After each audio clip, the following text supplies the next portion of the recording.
दोस्तों नमस्कार। तो ऋषभ पंत अपनी धीमी बल्लेबाजी को लेकर काफी ज्यादा विवादों के घेरे में है। हाल ही में जो हो रही दिल्ली प्रीमियर लीग है वहां पर ऋषभ पंत की जो परफॉर्मेंस है उसमें काफी गिरावट देखने को मिली। एक काफी धीमी शुरुआत देखने को मिली जिससे टीम को हार कर रुख भी देखना पड़ा। यानी कि टीम अगर ऋषभ पंत थोड़ा आक्रामक खेलते, थोड़ा तेज खेलने का प्रयास करते तो यहाँ पर टीम को जीत मिल सकती थी। लेकिन उनका वो स्लो पारी, आपको बता दूं कि उन्होंने 32 गेंदों में, मात्र 32 गेंदों में 35 रन की पारी खेली, जिसमें 4 चौके और 1 छक्का मारा। यानी कि ऋषभ पंत ने मात्र 32 ही गेंद खेली और 35 ही रन बना पाए। अगर बात करें इनकी टी20 की फॉर्म की, तो टी20 में फॉर्म उनकी उतनी अच्छी रही नहीं है अभी तक। जैसे कि इन्होंने टी20 वर्ल्ड कप में जिनकी परफॉर्मेंस थी, और टी20 के लिए हमेशा ये आलोचना के घेरे में रहते हैं। हमेशा ऋषभ पंत को उनकी टी20 की बैटिंग के लिए, उनकी टी20 की परफॉर्मेंस के लिए हमेशा सवालों के घेरे में खड़ा कर दिया जाता है।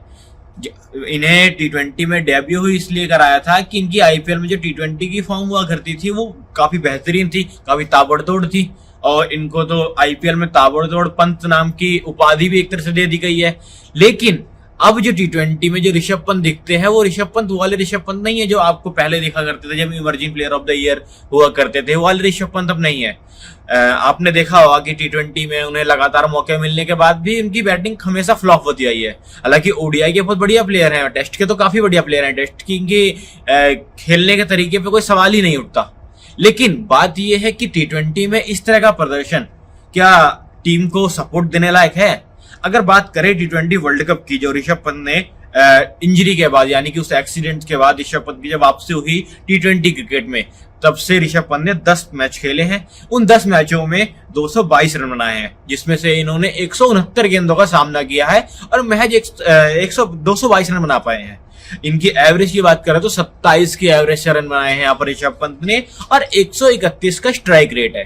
यानी कि अगर आप सवाल उठाते हैं कई बार केएल राहुल को और उनकी बल्लेबाजी को लेके, तो सवालों के घेरे में तो ऋषभ पंत भी हैं, क्योंकि ऋषभ पंत की भी बल्लेबाजी टी20 में जिस स्ट्राइक रेट से खेल रहे हैं वह कोई उतना अच्छा स्ट्राइक रेट नहीं टी20 के लिहाज से। और ऋषभ पंत इस स्ट्राइक रेट से ओडीआई भी खेल लेते हैं, कई बार तो इसी स्ट्राइक रेट से 130 132 के स्ट्राइक रेट से वो टेस्ट भी खेले हैं। यानी कि ऋषभ पंत का गेम एक ही है, जो वो गेम टी20 में खेलते हैं वही ओडीआई में खेलते हैं, वही टेस्ट में खेलते हैं।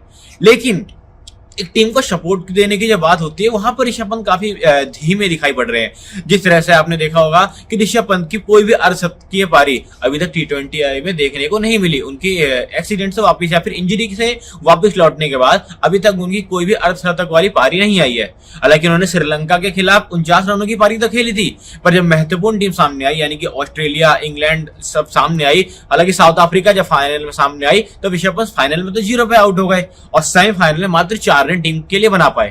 हालांकि अगर बात करें टोटल रन के आंकड़ों की, तो टीम के रनों की रफ्तार तो धीमी थी। Rishabh Pant highest run scorer भी थे, टॉप 3 में थे। लेकिन जिस तरह की पारी उन्होंने खेली, वह पारी बिल्कुल भी टी20 के लिहाजे से वैसी पारी नहीं है। क्योंकि जब आप यूएई में जाकर मैच खेलेंगे, जब आप चैंपियन ट्रॉफी में मैच खेलेंगे, तो वहां आपका इस तरह का प्रदर्शन टीम को जिताने में सफल नहीं रह पाएगा। बात करते हैं ईशान किशन की। ईशान किशन जिस तरह से अभी चमके हैं बूची बाबू ट्रॉफी में, जिस तरह से उनका शतक आया, जिस तरह से उन्होंने लगातार छक्के बरसाए, तो मुझे लगता है कि ईशान किशन एक प्रबल दावेदार बन के उभर रहे हैं। और ईशान किशन के अंदर तो एक फ्लेक्सिबिलिटी की ये बात है कि आप इनसे ओपन भी करा सकते हैं, नंबर 3, नंबर 4, नंबर 5 पे भी खिला सकते हैं। और ईशान किशन काफी हद तक ताबड़तोड़ है, उनकी आक्रामक पारी काफी प्रभावित करती है लोगों को। और जिस तरह से बीसीसीआई इनका कॉन्ट्रैक्ट कैंसिल किया, उसके बाद से वो जी जान लगा रहे हैं अपने वापसी करने में, अब मैच भी खेल रहे हैं, परफॉर्मेंस भी दे रहे हैं। तो यहाँ पर सबसे बड़ा सिलेक्शन, क्योंकि टीम इंडिया को अभी भी दिक्कत तो यही है कि विकेट कीपर कौन रहेगा, क्योंकि विकेट कीपर को लेकर एक मारामारी है कि कौन विकेट कीपर रहेगा, main wicket keeper, front line. अभी तक तो नाम तो ऋषभ पंत का सामने था कि ऋषभ पंत ही विकेट कीपर रहेंगे, लेकिन ऋषभ पंत की जो फॉर्म है, जो उसकी परफॉर्मेंस है, वो उन्हें उस लायक नहीं बना पा रही है कि ऋषभ पंत 11 में खेले। क्योंकि आपके पास विकेट कीपर की कमी तो यहाँ पे महसूस होने लगी है, क्योंकि ऋषभ पंत भी नहीं चले।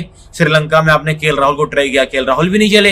अब आप क्या पता ईशान किशन को ट्राई कर सकते हैं, क्योंकि अभी तो वो बूची बाबू में खेल रहे हैं, उसके बाद फिर आपको आईपीएल में भी दिखेंगे, तो क्या पता उनकी परफॉर्मेंस में थोड़ा सा निखार आए, और आ भी सकता है। क्योंकि जिस तरह से उनकी बल्लेबाजी है, और सूर्य कुमार यादव टी20 में कैप्टन है, उन्हीं की टीम से खेले हैं, तो एक टीम फेवर तो मिल ही जाता है। तो इसमें पूरे मामले में मुद्दा सब सिर्फ यही तक दिखाई पड़ता है कि ऋषभ पंत की जो फॉर्म है क्या वो सराहनीय है, क्या वो एक्सेप्टेबल है। जिस तरह से ऋषभ पंत फॉर्म है, जिस तरह से उनकी बल्लेबाजी है, अब देखेंगे तो यहाँ पर दिल्ली 6 ने मात्र 20 ओवर में 197 रन बनाए और 3 विकेट खोए, जिसमें से कप्तान ऋषभ पंत ने 32 गेंदों में 35 रन बनाए और यहाँ पर वंश बेदी ने 19 गेंदों में 47 रन बनाए। यानी कि आप सीनियर खिलाड़ी होकर भी काफी धीमी शुरुआत करते हैं, आप 115-116 के स्ट्राइक रेट से खेलते हैं और वहां पर जो एक आपका युवा खिलाड़ी है वो इतनी तेज तरह की बैटिंग करता है। सामने वाली टीम में जब आयुष बडोनी उतरे, आयुष बडोनी ने मात्र 29 गेंदों में 57 रन की पारी खेली, जिसमें 4 लगातार छक्के बरसाए और वो टीम को जिताया और दिल्ली 6 को एक हार मिली।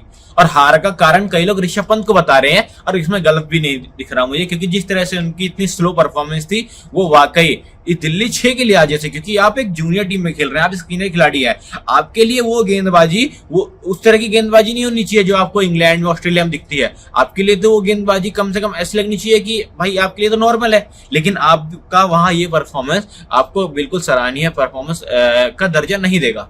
और सवाल अब उठेगा कि ऋषभ पंत क्या प्लेइंग 11 में 11 में खेलने के लिए उनकी परफॉर्मेंस अभी फुलफिल है या नहीं है, या फिर ईशान किशन या केएल राहुल का रुख करेगी टीम। आपकी क्या राय है इस पे कमेंट में जरूर बताइएगा। तब तक के लिए धन्यवाद।